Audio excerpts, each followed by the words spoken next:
Hey everybody, and welcome to Nerd Rage! Now, I know what you're thinking. And the answer is yes, I have been working out. Thank you so much for noticing. It's been a while since we've all been together, and for many of you, this might be the first time. Why did I take such a long hiatus from Nerd Rage? Part of me'd like to think it's because I really had nothing to rage about. Maybe it was moving, getting settled in. But anyway, recently I went out and picked up this hefty tome, and could be total coincidence, but now I have something to rage against. So I'm going to use the internet for the third thing it was designed for, after pornography and gambling, and that's for bitching about stuff, and then having people bitch at you for bitching about stuff that they like. So let's get to it, shall we? New 40K book, new rules are out. I haven't played yet, 6th edition. A little bit of history with me and the 40K. I would say I've been playing since Rogue Trader. That might not be the most accurate statement, though. Although I did play in Rogue Trader and played in 2nd edition, 3rd edition, 4th edition, 5th edition. I don't play frequently as I used to. If you're to do some sort of pie chart, and if I were savvier, I could probably like superimpose one over my head here. Like most of my games played would be in 2nd edition. Like that'd be the big part. And then the second biggest part of that pie would be like Rogue Trader. And then 3rd would be pretty small. Then 4th would get bigger again. And then 5th edition would be like one game. I played 5th edition once, and it was in 2008. And there's actually a video on YouTube, Battle Report. It was like a 500-point game, so I don't really have the best. Maybe I'm not the most authoritative if you want to talk about rules and changes and all that.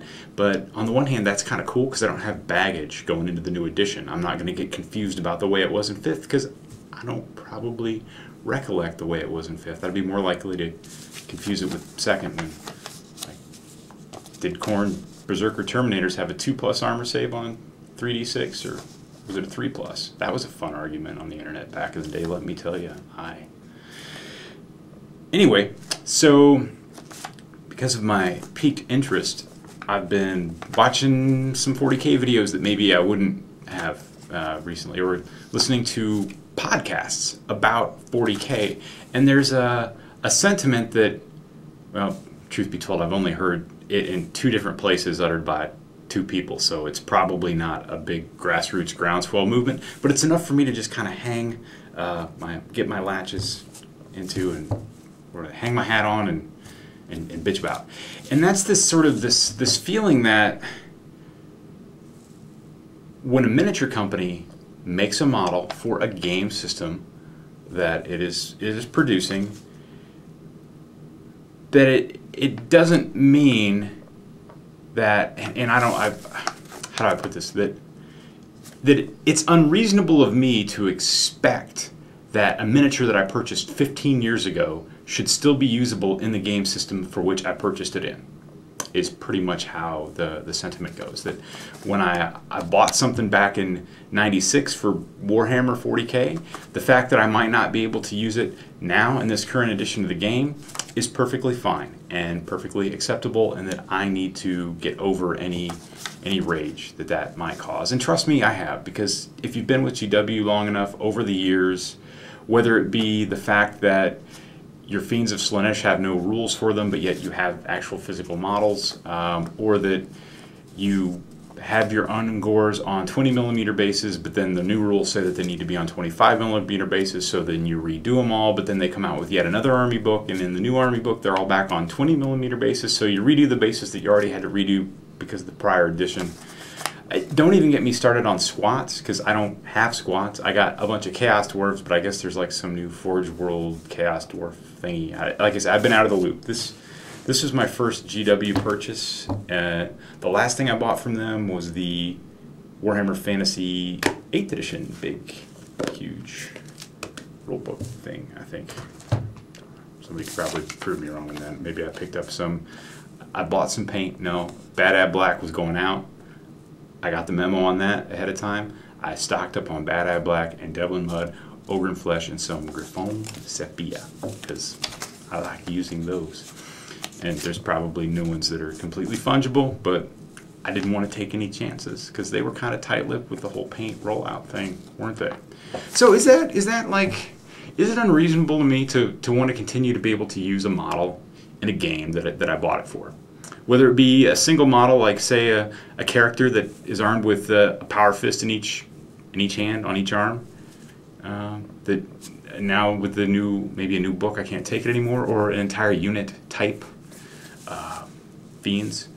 I want to distinguish that between them nerfing something to the point where you don't want to take it anymore. At least you can still take it, you know, if you're a fluffernutter like myself, as opposed to just not being able to take it. Now, somebody might say, well, you know, if you just get your friend's consent or you come up with rules, I don't want to have to do rules engineering or anything like that. They should provide me with the rules for the models that they have made. I guess maybe is the standpoint that I'm taking. It probably helps me to clarify my position and not just state the position opposite mine. I don't really know what mine is. The Nerd Rage format is typically a live thing where people would be typing stuff and we could have a more interactive. I've lost that in this venue. Maybe someday we'll get back to the old venue, but I need to reestablish let people know I'm doing this again. So here I am.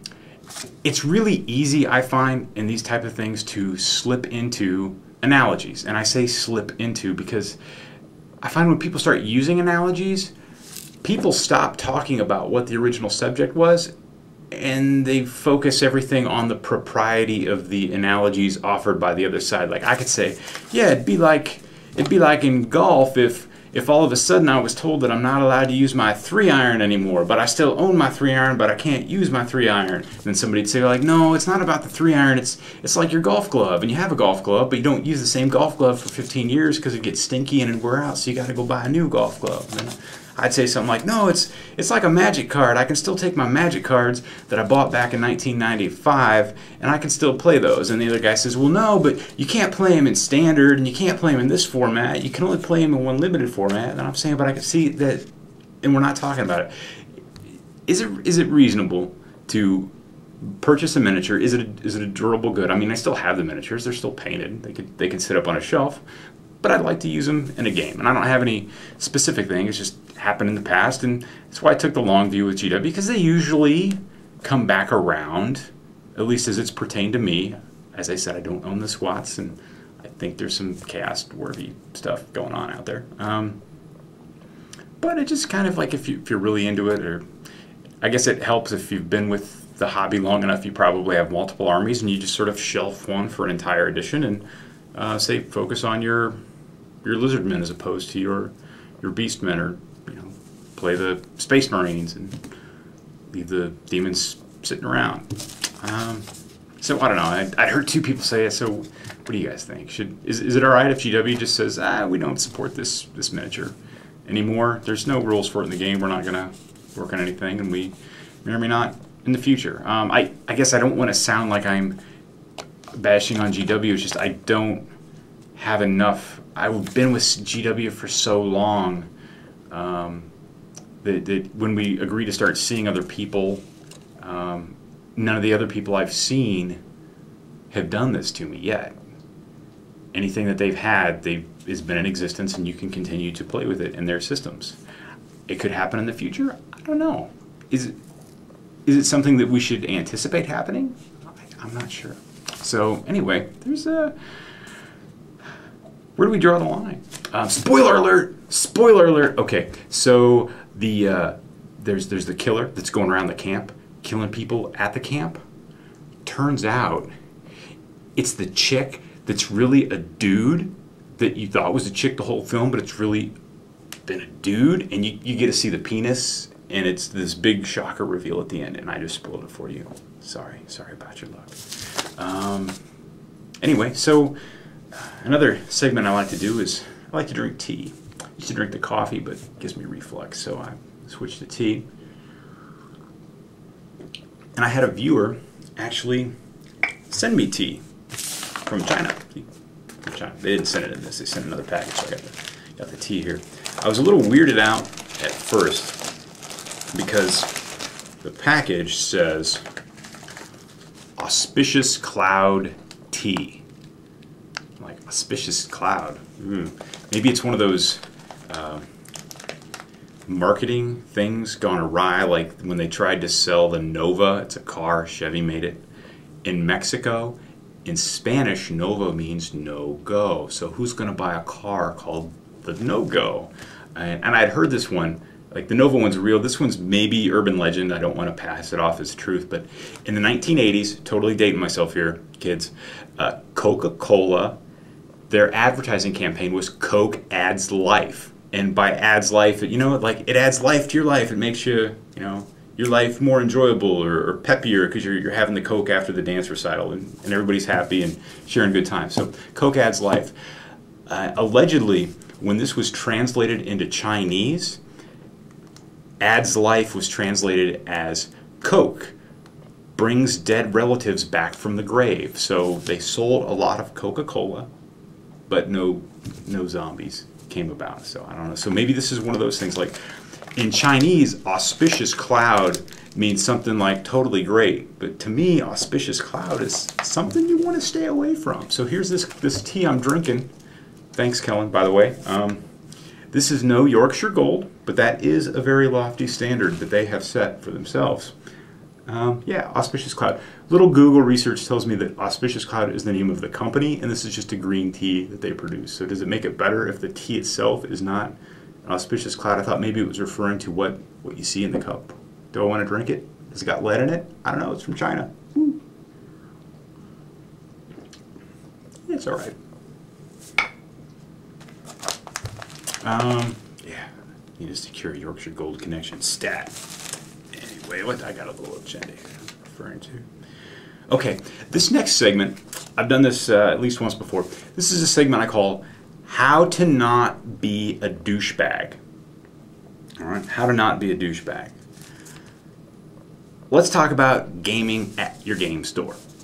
I don't care what the game you play is, whether it's sci-fi, whether it's fantasy, whether it's steampunk. Let's talk about miniatures gaming at your game store. Stop pooning noobs, all right? Give the new guys a sporting chance. Even better than that, nurture them along a little bit. If it's the guys he's new to, say, playing War Machine, and you've got this scabrous list and you're just dying to try out the whole telekinesis excarnate thing and get a biothrall up in his grill top at turn 2 and wipe out his entire army, okay, good for you. Pat yourself on the back. You successfully executed that cool trick that you read about on the internet, and you totally destroyed the new guy's forces. Put yourself in his position. Maybe there's a lot of people out there that they get their face kicked in and they're like, oh, I love this game, you know, I'm gonna get back in there. And if you're gonna do that, at least offer the guy maybe some constructive advice, like, okay, you know, I'm attempting to do this, there's ways that you can foil it by doing this or that, or just something. Give a guy a sporting chance. I don't think that is in the long-term best interests of a gaming community. I would think that a gaming community would want to grow, and by doing so, don't you want the people you play against to get better? And we could debate this. Do they get better by being nurtured, or do they get better by getting curb stomped? I guess you can plainly tell I'm in more of the nurture camp. Good for you. You can do the thing. He didn't really stand a chance. He's blindsided. So now I'm going to switch, and I'm not just going to point the finger at the veteran or the pro or whatever. I'm going to point the finger at the noob. I think that if you're a noob, maybe more so than the vet, you've got a responsibility. There's this thing called communication. I'm really guilty of this. I just started doing it, and it's great. When you're going to play a miniatures game against somebody and you don't really know them very well, maybe you've never played against them before, maybe you've just seen them around, I think the discussion needs to be a bit more than what game you're playing and how many points you're playing it to. Each person brings certain expectations to the table, even if they don't realize they're doing it. They're there. I think in addition to, hey, you know, let's play 40K, how many points? 1,500. I think there also needs to be, what kind of game do you want? And this is where the new guy needs to speak up and say, you know what, I'm really new to this. I played a lot in 2nd edition. I played once in 5th edition, but it was 4 years ago. You know, can we dial it back? Like, you know, pump your brakes. Here's what I got, and this is what I got. And it's all that I have, and I'm bringing this. I'd like to have the game last a couple of turns so I can learn some rules, maybe actually see how close combat works. Not get everything of mine wiped off the board at the top of turn 2.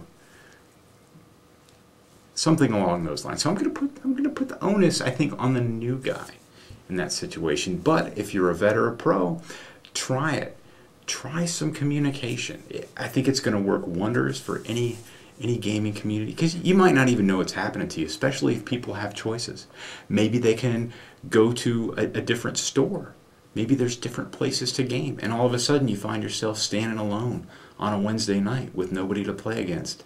Meanwhile, on Tuesday across town, the place is just bumping, and people are having fun, slinging dice, making jokes that only other gamers would get. Who knows? Could be you. But it's not. So that's what I wanted to say about how to not be a douchebag. Because, you know, I've probably been a douchebag, and I don't even know that I'm probably being a douchebag right now by preaching at other people to not be douchebags. And that's fine. You know, I'll take the hit on that. If I can just reach out to one person and help them, then I think it's well worth it.